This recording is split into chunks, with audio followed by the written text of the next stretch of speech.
알겠습니다. 내가 윤진이 왜 좋아하는 줄 알아요? 엄마 닮아서. 갔다 올게요.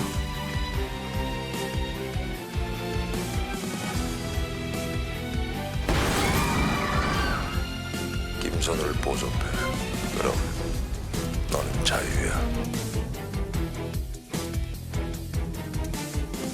여보세요, 엄마?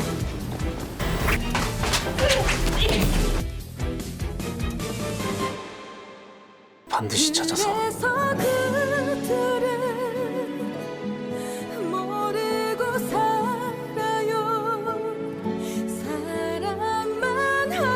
절대 목숨 걸지 마. 나 생각해서라도. 약속해.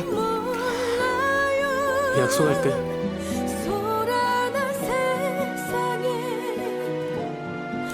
이제 네 아들 내 거야. 당장 성우한테 연락해. 그렇게는 못해.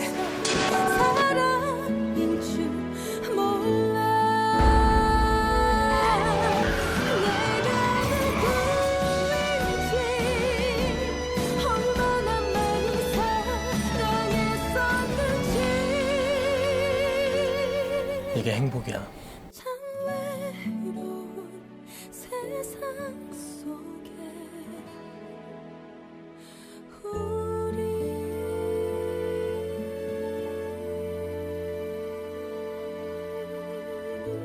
スパイは JYJ のジェジュン主演。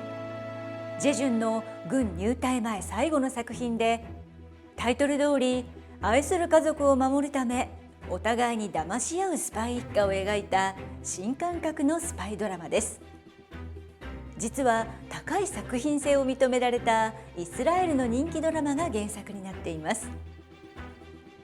元国防部に勤めていた優しい父に小言が多い主婦の母、優しい公務員の息子に受験生の娘。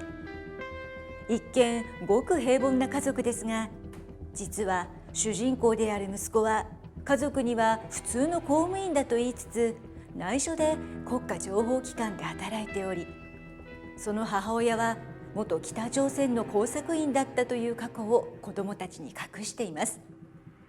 また父親も妻と秘密を共有しています。そんなある日、母親が昔の工作員仲間に見つかってしまい、平和だった家族に危機が訪れるのでした。家族を愛し守りたいがために、結局は秘密を隠しながら親と子で相手を騙し合うことになる家族。スパイがたくさん出てくるので、全ての人が怪しく見えてきますし、いろいろな思惑が入り乱れていくので、非常にスリリングな展開になっていきます。ジェジュンが演じるのは頭脳明晰で冷徹、やり手ですが情のあるスパイ。仕事面だけ見ればハードですが、親の前では従順な気立ての良い息子で、恋人の前では甘くてロマンチックな男という等身大のジェジュンの魅力もいっぱいです。そんなジェジュンが回を追うごとに緊迫した状況に陥っていき、ジェジュンの彫りの深い目元がどんどん悩ましげに憂いを帯びていく様が何とも色っぽいです。北の工作員を演じるユオソンが恐ろしさと憐憫の表情を見せながら深みが感じられる演技を見せ、元スパイの母を演じるペ・ジョンウォクとの曰くありの大人の男女のシーンも見応えがあります。どうぞお楽しみに。スパイ愛を守る者は10月16日金曜夜11時スタート。どうぞお楽しみに。